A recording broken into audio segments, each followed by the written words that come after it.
বিশেষ চাহিদা সম্পন্ন গৃহবধূকে হুইল চেয়ার প্রদান করলেন বিধায়ক। বুধবার পুরসুরা বিধানসভার অন্তর্গত কাবিলপুর এলাকায় বিশেষ চাহিদা সম্পন্ন এক গৃহবধূকে হুইল চেয়ার দিয়ে তার পাশে দাঁড়ালেন পুরসুরার বিধায়ক বিমান ঘোষ। জানা গেছে, সুপ্রিয়া সাঁতরা নামে ওই গৃহবধূ বিশেষভাবে শারীরিক অক্ষম হওয়ায় চলাফেরা করতে পারেন না। এক জায়গা থেকে অন্য জায়গায় যেতে গেলে অন্যের সাহায্যে নিতে হয়। পরিবারের লোকজন পুরসুরার বিধায়ক বিমান ঘোষকে বিষয়টি জানালে এদিন পুরসুরা বিধানসভার অন্তর্গত কাবিলপুর এলাকার 291 নম্বর বুথের বাসিন্দা সুপ্রিয়া দেবীর বাড়িতে গিয়ে তাকে হুইল চেয়ার প্রদান করেন। হুইল চেয়ারটি পেয়ে খুশি সুপ্রিয়া দেবী সহ তার পরিবারের লোকজন।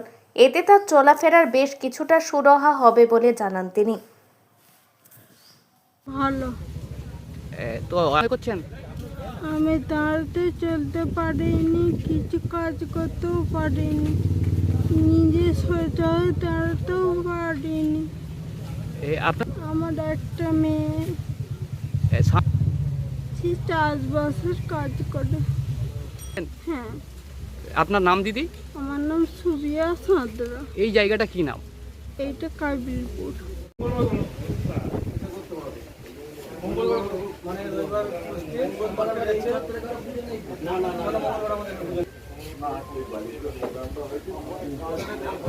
মাননীয় বিধায়ক মহাশয় যে অনেকদিন প্রতিশ্রুতি দিয়েছিলেন যে ওনার জন্য কিছু করার জন্য, এর আগেও ওনাকে একবার দেখে গিয়েছিলেন বাড়িতে এসে।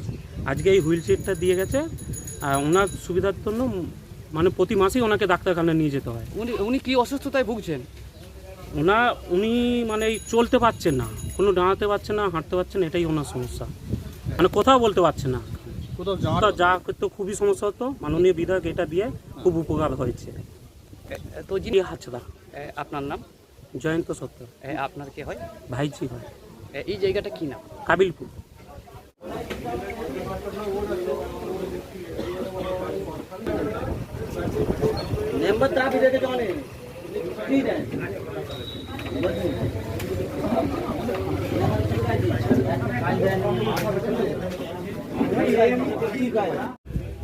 এটা পুরসুরা বিধানসভা কাবিলপুরে আমাদের 291 নম্বর বুথে। এখানে একজন আমার এই বুথেই বাড়ি, সুপ্রিয়া সাঁতরা দিদি হাজরা। তো উনি শারীরিকভাবে প্রতিবন্ধী, চলতে পারছেন না এবং অবস্থা খুব খারাপ। তো সেখানে আমাকে বেশ কিছুদিন আগে জানানো হয়েছিল বিষয়টা। আমি কথা দিয়েছিলাম যে আপনাকে একটা হুইল চেয়ার দেবো আমি।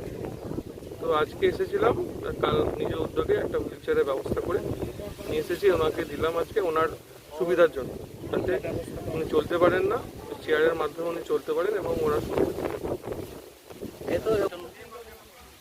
দেখুন, এখন তো আমরা গভর্নমেন্টে নেই, আমাদের ক্ষমতা সীমিত। যেইটুকু করছি নিজ উদ্যোগ বা এদিক ওদিক ব্যবস্থা করে, খুব কষ্টসৃষ্ট করে বিধানসভায় সাধারণ মানুষ কর্মীদের পাশে দাঁড়ানো, এটাই করেছি। এবং প্রশাসনিকভাবে যেটুকু করার দরকার, সরকারি যেটুকু সুবিধা পাওয়ার জন্য চেষ্টা করা দরকার, সেটাও করব। এখন আরামবাগেই রয়েছে প্রাণ আইভিএফ ফার্টিলিটি সেন্টার। নিঃসন্তান দম্পতিদের মুখে হাসি ফোটানোর বিশ্বস্ত প্রতিষ্ঠান প্রাণ আইভিএফ ফার্টিলিটি সেন্টার দক্ষিণবঙ্গের মধ্যে সর্ববৃহৎ এবং সর্বপ্রথম এআরটি গভর্নমেন্ট রেজিস্টার প্রাপ্ত আইভিএফ সেন্টার এখন আরামবাগেই। অল্প খরচে আইভিএফ পরিষেবা, বন্ধ্যাত্ব চিকিৎসার এক অভিনব অধ্যায়। প্রাণ আইভিএফ ফার্টিলিটি সেন্টার একেবারে অল্প খরচে পুরুষ ও মহিলার বন্ধ্যাত্ব পরীক্ষা, বন্ধ্যাত্ব চিকিৎসা সবকিছুই হয় আমাদের প্রতিষ্ঠানে। সুচিকিৎসার মাধ্যমে মা ও বাবা ডাক শুনতে পারবেন নিঃসন্তান দম্পতিরা। তাহলে আর দেরি কেন? আজই যোগাযোগ করুন প্রাণ আইভিএফ ফার্টিলিটি সেন্টারে। ঠিকানা বসন্তপুর, আমতলা, 2 নম্বর রেলগেট, আরামবাগ, হুগলি। যোগাযোগ নম্বর 7865858781 অথবা যোগাযোগ করুন 7908098172 এই নম্বরে।